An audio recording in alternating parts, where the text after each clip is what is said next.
Hello. Today, we're going to have a calm and honest conversation about a subject that, for many generations, has been surrounded by silence, anxiety, and a great deal of misinformation. We're going to talk about masturbation. Specifically, we're going to address two deep-seated fears that have been passed down through the years: the fear that it causes impotence or erectile dysfunction, and the fear that it leads to a loss of strength or a depletion of one's vital energy. I want to tell you from the outset that this will be a respectful, science-based discussion. My promise to you is that by the end of our time together, you will have a clear understanding that these fears are based on old myths, not modern medical fact. The real purpose of this video is to replace that old anxiety with knowledge, because the greatest danger of believing in these myths is that they can prevent us from seeing the real and often treatable medical reasons behind changes in our health. Our goal today is to arm you with the truth so you can make informed decisions about your well-being based on facts, not on fears that have long been disproven. Before we dive into the science, it's worth taking a moment to understand why these myths have had such a powerful hold on us for so long. These ideas didn't just appear out of thin air. They have a history, one that began in a time before we understood human biology the way we do today. Many of these notions trace back to the 18th and 19th centuries, an era when medicine was in its infancy. During that time, a popular theory emerged that viewed the body as a closed system with a limited supply of energy. Semen, in this outdated view, was considered a vital fluid, a potent life force. The thinking was that every drop contained a powerful essence, and to waste, it was to deplete one's physical and even mental fortitude. This idea was not based on any scientific evidence, but it was a compelling story that fit the limited knowledge of the era. Compounding this was a strong cultural and religious climate that often treated any form of sexuality outside of marital procreation as a moral failing. This created a powerful undercurrent of guilt and anxiety. When you combine a frightening but seemingly logical medical theory with a deep-seated sense of guilt, you get a myth that is incredibly difficult to shake. People would feel guilty. That guilt would create anxiety, and the anxiety itself could lead to physical symptoms, which they then wrongly attributed to the act itself. Today, thankfully, we are in a completely different place. Modern medicine, with its profound understanding of endocrinology, neurology, and psychology, has completely and utterly dismantled these old notions. Science has given us the tools to see the body for what it is: a resilient, adaptable biological system, not a fragile container of limited energy. To truly understand why the myths about impotence are false, we must first understand the reality of how an erection actually works. It is not a matter of energy or vitality, but a straightforward process of hydraulics and chemistry. The simplest and most accurate analogy is to think of it like inflating a bicycle tire. The penis is made of two chambers of spongy tissue, like two long balloons. When a man is not aroused, these chambers are soft and deflated because very little blood is flowing through them. An erection begins not in the groin, but in the brain. When you experience something arousing, whether a thought, a sight, or a physical touch, your brain sends signals down through the spinal cord. These nerve signals travel to the arteries that supply blood to the penis. Here is the crucial step. These nerves release a chemical messenger called nitric oxide. This is the key that unlocks the whole process. Nitric oxide tells the smooth muscles in the walls of the arteries to relax and open up wide. As these arteries expand, blood rushes into the spongy chambers at a much higher rate. As this tissue fills with blood and expands, it presses on the veins that normally drain blood away, pinching them closed. So, you have more blood flowing in and less blood flowing out. The result is a firm erection. The entire process is a beautiful and complex dance between the brain, nerves, and blood vessels. It relies on a healthy nervous system to send the signals and, most importantly, healthy, flexible blood vessels to deliver the blood. Understanding this mechanical, blood flow-dependent process is the absolute foundation for seeing why the real causes of erectile dysfunction have nothing to do with old myths. Now we arrive at the heart of the matter, the great myth number 1. Does masturbation cause impotence? Let me be as clear as a medical professional can be. The answer is an unequivocal and absolute no. There is not a single credible, peer-reviewed scientific study in the vast library of modern medicine that has ever discovered a causal link between masturbation, at any frequency, and the development of long-term erectile dysfunction. This is one of the most persistent but baseless myths in all of human health. What people sometimes confuse for damage is a completely normal and temporary biological process called the refractory period. After an orgasm, the body releases a cocktail of hormones, most notably one called prolactin. This hormone is associated with feelings of satisfaction and sleepiness, and it also temporarily makes it difficult or impossible to achieve another erection right away. This period can last a few minutes for a younger man or several hours, even a full day for an older man. This is not a sign of dysfunction or damage. It is your body's natural, healthy reset button. It is a programmed response, not a pathology. In fact, science points in the complete opposite direction. There is a concept among urologists often summarized by the phrase, use it or lose it. Regular erections are actually beneficial for the health of the penile tissues. The rush of oxygen-rich blood that occurs during an erection helps to nourish the tissues and keep them healthy and flexible. Regular activity, whether with a partner or alone, is a form of exercise for this unique hydraulic system. So, far from causing harm, maintaining sexual function can be a key part of maintaining the underlying health of the physical structures involved. So, if masturbation is not the culprit, what are the real medical causes of erectile dysfunction? This is perhaps the most important part of our conversation, because understanding this can genuinely protect your health. For the vast majority of men, particularly those over the age of 50, erectile dysfunction is not a standalone issue. It is an early warning signal of an underlying, and often more serious, health problem. About 80% of all cases of erectile dysfunction are caused by physical, medical conditions, and the number one cause is vascular disease. The arteries in the penis are some of the smallest in the entire body. Because of this, they are often the very first to show signs of trouble when a condition like atherosclerosis or hardening of the arteries begins to develop. Plaque builds up inside your arteries, narrowing the passageway for blood. It will affect those tiny penile arteries long before it affects the larger coronary arteries that supply your heart. This is why urologists often say that erectile dysfunction can be an early red flag for future heart attack or stroke, sometimes appearing 3 to 5 years before a major cardiac event. Another major cause is diabetes. High blood sugar, over time, is incredibly damaging to both blood vessels and nerves. It makes arteries less flexible and can destroy the delicate nerve endings that are essential for carrying arousal signals from the brain. Other physical causes include neurological problems, such as damage from prostate surgery or a spinal injury. And finally, hormonal factors can play a role. A gradual decline in testosterone is a normal part of aging, and for some men, levels can fall low enough to affect libido and erectile function. However, this is less often the primary cause compared to the overwhelming prevalence of vascular issues. The bottom line is this: if you are experiencing persistent erectile difficulties, your body is likely trying to send you a very important message about your cardiovascular health. It is not a message of shame. It is a signal to see a doctor. Let's now turn to the second great myth, the idea of a loss of strength or the depletion of some kind of vital energy. This is another concept rooted in pre-scientific thinking, and it collapses completely when we look at the simple biological facts. To understand why this is a myth, we need to ask a simple question: what is actually in semen? The fluid that is ejaculated is called seminal fluid, and sperm cells make up only about 1 to 5% of the total volume. The rest, the vast majority of the fluid, is composed of simple, common biological ingredients. It is mostly water. Suspended in that water are sugars, primarily fructose, which provide energy for the sperm cells. There are also small amounts of proteins, enzymes, and minerals like zinc and magnesium. To put this in a clear perspective, the total nutritional value of an average ejaculation is incredibly small. The amount of protein is negligible, and the total calorie count is typically less than 10. You lose more energy and nutrients in a single drop of sweat or a tear than you do in an ejaculation.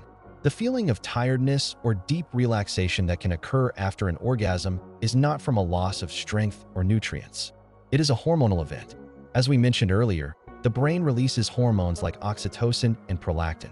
These are powerful neurochemicals that induce feelings of bonding, calmness, and sleepiness. Your body is simply responding to a natural hormonal cascade that is designed to promote relaxation. It is a temporary shift in your brain chemistry, not a permanent drain on your physical resources. Thinking that you are losing strength is like thinking you are draining a lake by taking out a single glass of water. The body is a dynamic system that replenishes these simple components effortlessly from the food and water you consume every day. To build on that last point, it is crucial to change our mental model of how the body works. The old myths were based on the idea of the body as a static warehouse or a container with a limited supply of precious resources. This is fundamentally wrong. A much more accurate analogy is to think of the body as a constantly running factory. Specifically, in this case, the reproductive system is a factory that is always in operation. The process of creating new sperm cells, called spermatogenesis, is a continuous cycle. The body is always manufacturing new sperm, with the entire production and maturation cycle taking roughly 2 to 3 months. This means that you do not have a finite, limited lifetime supply that can be used up. The factory is always on, producing what it needs. The health and quality of the products from this factory, the sperm cells, are not determined by how often you clear out the inventory. They are determined by the health of the factory itself.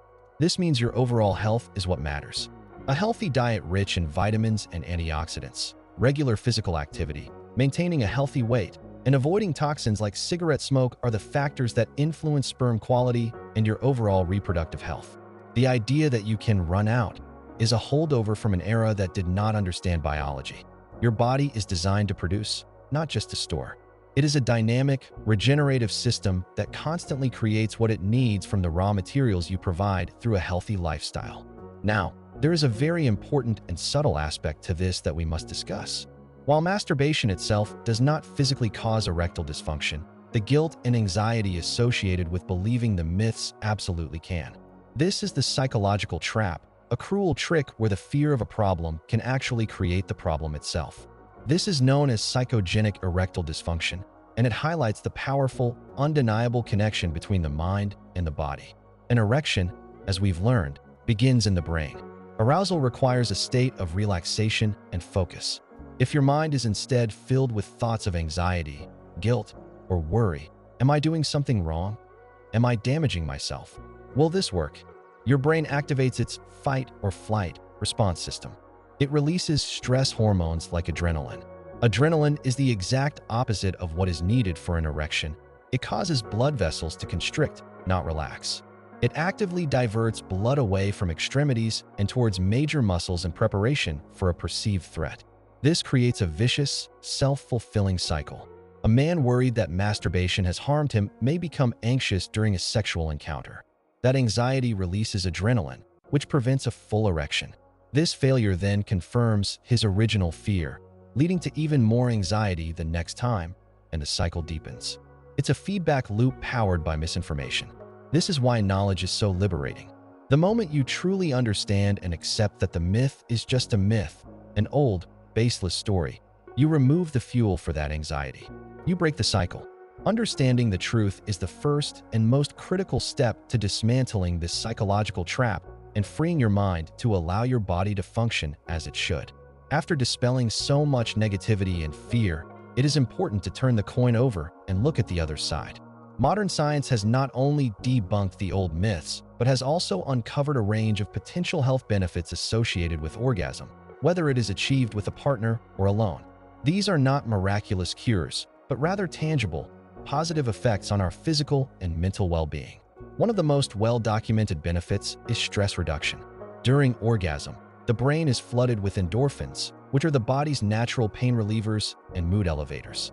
This neurochemical release can produce a powerful sense of calm and well-being, effectively lowering stress levels. This is directly connected to another significant benefit: improved sleep quality. We've discussed the hormone prolactin, which is released after orgasm. Its primary effect is inducing a state of deep relaxation and sleepiness. For many people, particularly those who struggle with falling asleep, this can be a natural and effective sleep aid. And we know that good quality sleep is one of the absolute pillars of good health as we age. There is also an area of ongoing research concerning prostate health. Several large-scale epidemiological studies have suggested a correlation between a higher frequency of ejaculation and a moderately lower risk of developing prostate cancer. It is very important to be precise here. This is an observed correlation, not a proven cause and effect relationship, and it is certainly not a guaranteed method of prevention. However, the findings are consistent enough that many urologists view it as another piece of evidence that regular sexual function is part of a healthy system. Overall, a healthy sexual life, which includes self-pleasuring, can be a positive component of a holistic approach to health, contributing to better mood, reduced stress, and improved sleep. So, with the myths set aside, how do you know when you should be genuinely concerned about your erectile health? The key is to look for a persistent pattern, not an isolated incident. Every man, at every age, will occasionally have difficulty achieving or maintaining an erection. This can be due to fatigue, stress, too much alcohol, or a simple distraction. This is normal. A medical concern, however, is defined by a pattern that lasts for 3 months or more. What are the specific red flags you should be watching for? The first is a consistent difficulty in getting an erection when you want one. The second is a noticeable change in the quality of the erection. It may not be as firm as it used to be. The third is difficulty in maintaining an erection long enough for satisfactory activity. A fourth, related sign can be a general decrease in your level of sexual desire or libido. If you notice any of these things happening consistently over a period of several months, that is a clear signal from your body that it is time to have a conversation with a doctor. The most important thing to remember is what this signal often represents. It is very rarely just about sex. More often than not, persistent erectile dysfunction is the body's early warning system, letting you know that there might be an underlying issue with your cardiovascular system, your blood sugar, or your hormones. Seeing it this way transforms it from a source of embarrassment into a crucial piece of health information. It is your body telling you to pay attention, and listening to that signal is one of the most responsible things you can do for your long-term health. For many people, the thought of discussing this topic with a doctor can be the biggest hurdle of all. Years of social conditioning have made this a difficult conversation to start, but it is a conversation that doctors have every single day. For them, it is a routine medical issue, just like discussing blood pressure or cholesterol. Let me give you some practical advice on how to navigate this. First, to break the ice, you can use very simple, direct language. You do not need a long preamble. You can simply say something like, "Lately, I've had some concerns about my erectile health, and I'd like to talk about it." Or, "I've noticed some changes in this area, and I want to make sure everything is okay." A simple statement like that is all it takes to open the door. So, what can you expect after that? The doctor will start by taking a thorough medical history. They will ask about any conditions you have, like heart disease or diabetes, and any medications you are taking, as some drugs can have side effects that affect erectile function. They will ask about your lifestyle habits, smoking, alcohol consumption, diet, and exercise. They will then likely perform a simple physical exam, which includes checking your blood pressure. Finally, they may order some basic blood tests. These are not scary or invasive. They are designed to check for things like your blood sugar levels, to screen for diabetes, your cholesterol levels, and your testosterone levels. Think of this visit as forming a partnership. Your doctor has the medical expertise, but you are the world's leading expert on your own body. By sharing information openly, you work together as a team to protect your overall health. It is a conversation about wellness, and there should be no shame in that. Once a doctor has a clear picture of what is going on, the good news is that modern medicine offers a wide range of safe and effective treatments. It is no longer something men simply have to live with. The very first line of defense, and the most important one, is almost always lifestyle changes. This is the foundation upon which everything else is built. If the underlying cause is vascular, then the best treatment is to improve your cardiovascular health. This means adopting a heart-healthy diet, engaging in regular moderate exercise like brisk walking, taking steps to lose excess weight, and, absolutely critically, quitting smoking. Smoking is devastating to blood vessels and is one of the strongest risk factors for erectile dysfunction. These changes are not just for your sexual health. They are for your entire body and can add healthy years to your life. If lifestyle changes are not enough, the next step is often medication. You have likely heard of drugs like Viagra, Cialis, or their generic equivalents. These are called PDE5 inhibitors. It is important to understand how they work. They do not create arousal out of thin air. They work by helping the blood vessels in the penis relax and open up in response to sexual stimulation. They essentially make your body's natural process more efficient. For most men, these medications are very safe and effective when prescribed by a doctor who knows your full medical history. And for men for whom pills are not the right option, there are many other effective treatments, including vacuum erection devices, certain types of injections, and other therapies. The point is that there are solutions. There is hope, and there is help available. Before we conclude, we must address one final myth, which is the allure of miracle cures and herbal remedies that you often see advertised online. This is the great myth number 3, the idea that a secret herb or an ancient formula can solve the problem better than modern medicine. Please be extremely cautious here. The market for these so-called herbal Viagra supplements is almost entirely unregulated. This means you have no real way of knowing what is in the pills you are buying. Independent studies have repeatedly found that these products often contain none of the advertised ingredients.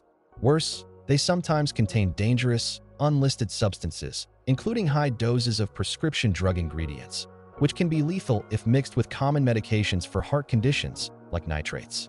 Any effect they might seem to have is often due to the placebo effect. If a man's issue is rooted in anxiety, his belief that a pill will work can sometimes be enough to reduce that anxiety and allow him to function normally. But this is not a reliable or safe solution. The golden rule for your health should always be this: never take a new pill, supplement, or remedy for a medical condition without first discussing it with your doctor or pharmacist. They understand the science, they know your health history, and they can protect you from dangerous interactions and ineffective products. Your health is far too important to entrust to a slick advertisement on the internet. Stick with science and evidence-based medicine. So, let's take a moment to summarize the key points we have discussed today. We can break it down into a simple list of myth versus fact. Myth number 1. Masturbation causes impotence. The medical fact is that there is absolutely no scientific link between the two. In fact, regular erections are beneficial for tissue health. Myth number 2. Masturbation drains your strength or vital energy. The medical fact is that semen is composed of simple, easily replenished nutrients, and the feeling of tiredness is a temporary, normal hormonal response. Myth number 3. You can use up a limited supply of sperm. The fact is that your body is a factory, constantly producing what it needs, and its health depends on your overall lifestyle, not frequency of activity. The most important fact of all is that the real culprits behind persistent erectile dysfunction are almost always physical medical conditions, primarily related to your heart and blood vessels, or psychological factors like stress and anxiety. Understanding this fundamental distinction is the most powerful tool you have. It allows you to stop worrying about baseless fears and start focusing on what truly matters: your overall health and well-being. We can now draw our main conclusion. The changes that can come with age are a natural part of life, but living with anxiety and suffering in silence because of old, unfounded myths is a choice. You do not have to make that choice. Modern medicine has replaced those shadows of fear with the clear light of scientific understanding, and it offers real, practical, and effective solutions. The main takeaway from our conversation is this: your health is in your hands, and it depends not on following myths, but on timely dialogue with a doctor. If you have concerns, the most responsible and courageous thing you can do is to schedule that conversation. See it as a routine act of self-care and health maintenance, no different from getting your blood pressure checked or going to the dentist. Remember that many age-related changes are not a verdict, but simply a medical problem that has a solution. Taking care of yourself based on knowledge, not on fear, is the most reliable strategy for a long, healthy, and fulfilling life. Thank you for your time and attention.